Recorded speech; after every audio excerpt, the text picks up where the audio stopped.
Hello my dear children, இப்போ நம்ம class 12 commerce chapter 26 Companies Act 2013 உடைய short answer questions பார்க்கலாம். Question number 1 இல்ல issue of securities at premium கேட்டிருக்கு. இது பேஜ் நம்பர் 242ல இருக்கு. இப்போ ஒரு ஷேர் விலை 10 ரூபாய்னா அதை விட அதிகமான ப்ரைஸ்க்கு இஷ்யூ பண்ணுனா அதுக்கு பேர் issue of securities at premium. ஒரு face value of the share, face வேல்யூனா ஒரிஜினல் வேல்யூ, நாமினல் வேல்யூ எல்லாம் ஒன்று தான். Face value of the share original value 10 ரூபா and it is issued at 12 rupees அப்படின்னா இந்த டிஃப்ரென்ஸ் அமௌண்ட் 2 rupees அதுதான் share premium. When shares are issued at a price more than the face value or nominal value of a share, original value இல்லை face value இல்லை nominal value of share விட அதிகமான ப்ரைஸுக்கு ஷேரை issue பண்ணணும்னா it is called issue of shares at premium. For example, face value of the share is 10 and it is issued at rupees 12. அப்போ 2 rupees is share premium. இந்த share premium அதை வந்து security ப்ரீமியம்ன்ற அக்கௌண்ட்டில் அந்த அமௌண்ட்டு இருக்கும். இந்த அமௌண்ட்டை கம்பெனி தான் இஷ்டத்துக்கு எல்லா பர்பஸ்க்கும் யூஸ் பண்ண முடியாது. கம்பெனிஸ் ஆக்ட் சொல்லியிருக்கிற பர்பஸ்க்கு மட்டும்தான் அதை யூட்டிலைஸ் பண்ணணும். இது புக்கில் நிறைய பர்பஸ் கொடுத்துருக்கு. 3 marks தான், ஒரு 3 sentence எழுதுனா போதும். அதனால 2 பர்பஸ் எழுதியிருக்கேன். ஒன்று securities premium amount can be, அதாவது இந்த 2 rupees இருக்கு இல்லையா, ஒரு ஷேருக்கு 2 rupees, company 1 lakh shares issue பண்ணியிருந்தால் 2 lakh rupees இருக்கும். அந்த மாதிரி இருக்கிற அமௌண்ட்டை can be utilised only for specific purposes. என்ன மாதிரி பர்பஸ்னால் to write off preliminary expenses, கம்பெனியோடைய இனிஷியல் எக்ஸ்பென்சஸ். கம்பெனியை ஆரம்பிக்கும் பொழுது இனிஷியலில் நிறைய எக்ஸ்பென்சஸ் இருக்கும், அதுக்கு பேர் ப்ரிலிமினரி. அந்த ப்ரிலிமினரி எக்ஸ்பென்சஸை மீட் பண்ணுறதுக்கு வச்சுக்கலாம்.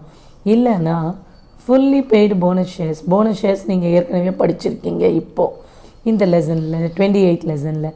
அந்த மாதிரி போனஸ் ஷேர்ஸ்னால் என்ன, ஃப்ரீ ஆஃப் காஸ்ட்டில் கொடுக்குற ஷேர்ஸ், காசு வாங்காமல் கொடுக்குற ஷேர். அப்போ அதை மீட் பண்ணுறதுக்கு, இந்த மாதிரி எக்ஸ்பென்சஸை மீட் பண்ணுறதுக்கு செக்யூரிட்டிஸ் ப்ரீமியத்தை யூட்டிலைஸ் பண்ணிக்கலாம். இதுதான் இந்த கொஷின். அடுத்தது number 2, explain different kinds of preference ஷேர்னு ஒரு கொஷின் கேட்டிருக்காங்க. Different kinds of preference share என்னென்னு, what are the different kinds, இல்லை list out the different kinds of preference share அப்படின்னு கேட்டால் நம்ம ஹெட்டிங் மட்டும் எழுதிடலாம். ஆனால் எக்ஸ்பிளைன்னு கொடுத்துருக்கு, அப்போ நம்ம 1 லைனாவது எழுதி தான் ஆகணும்.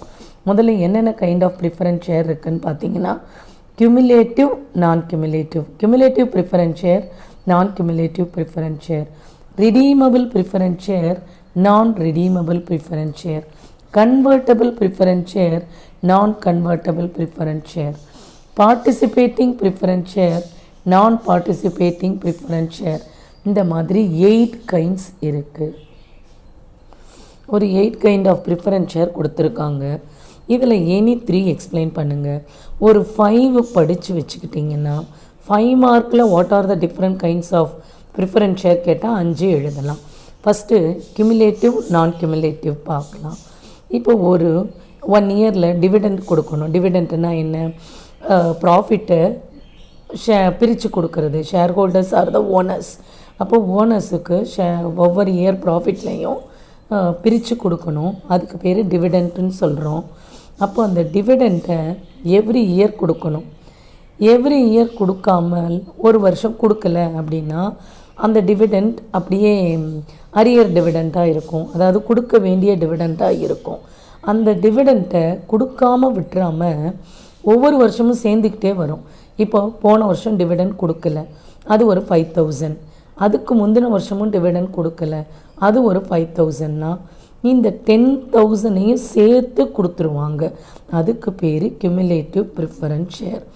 ஆல் டிவிடெண்ட்னா அன்பெய்ட் டிவிடெண்ட், கொடுக்காத டிவிடெண்டெல்லாம் கேரிட் ஃபார்வர்ட் அப்படின்னா எடுத்துகிட்டு போய் அடுத்த வருஷம், அதாவது அந்த ஸ்பெசிஃபைட் பீரியட் முடியும் பொழுது இதெல்லாம் கொடுப்பாங்க.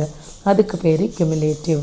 கியூமுலேட்டிவ்னா இப்போ நீங்கள் கியூமுலேட்டிவ் ஃப்ரீக்வன்சிலாம் படிப்பீங்க, அதாவது சேர்ந்துக்கிட்டே வரும்னு அர்த்தம். எந்த டிவிடெண்ட் கொடுக்கலையோ அந்த டிவிடெண்ட்டை கொடுக்காமல் விட்டுருவேன் அப்படி இல்லாமல் அந்த டிவிடெண்ட்டை சேர்த்து கொடுக்கறது. இப்போ போன வருஷம் கொடுக்க வேண்டியது 5,000 ரூபாய், இந்த வருஷம் கொடுக்க வேண்டியது 5,000 ரூபாய்னா ரெண்டையும் சேர்த்து கொடுக்கறது. அதுக்கு பேர் cumulative preference share. All dividends carried forward and paid out only at the end of the specific period.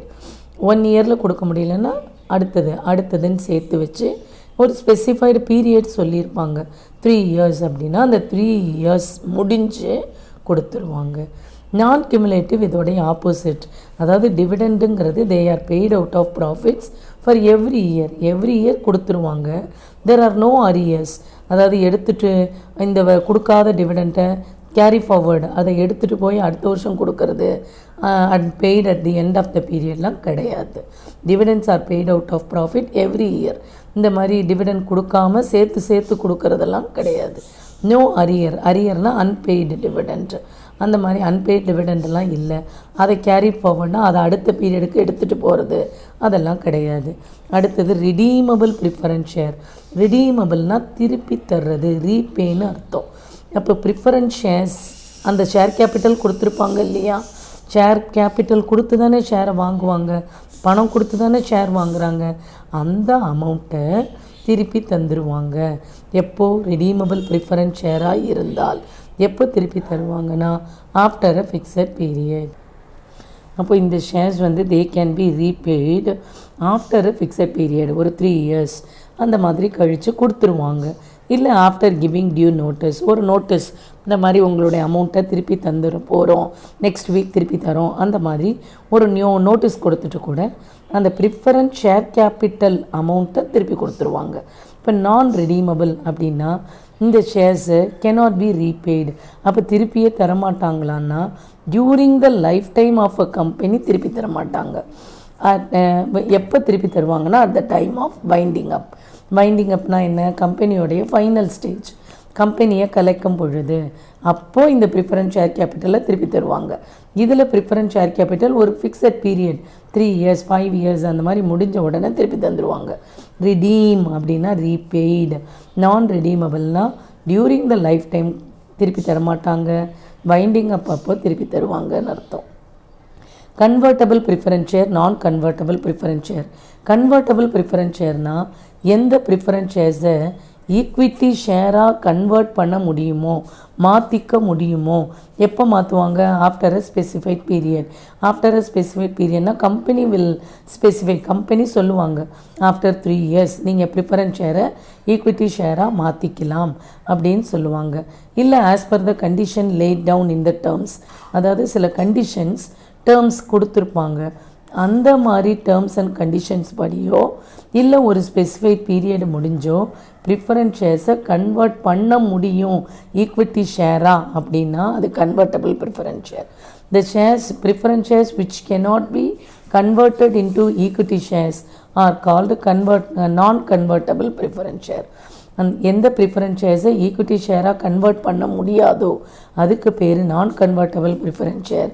எந்த ப்ரிஃபரன்ஸ் ஷேரை which can be converted into equity shares after a specified பீரியடோ அதுக்கு பேர் கன்வெர்ட்டபிள் ப்ரிஃபரன்ஸ் ஷேர். நீங்கள் இதோட கூட stop பண்ணிக்கலாம். ஒரு 5 படிங்க. 5 மார்க்காக இருந்தால் 5 எழுதுங்க, 3 மார்க்ஸாக இருந்தால் 3 போதும். தேங்க்யூ.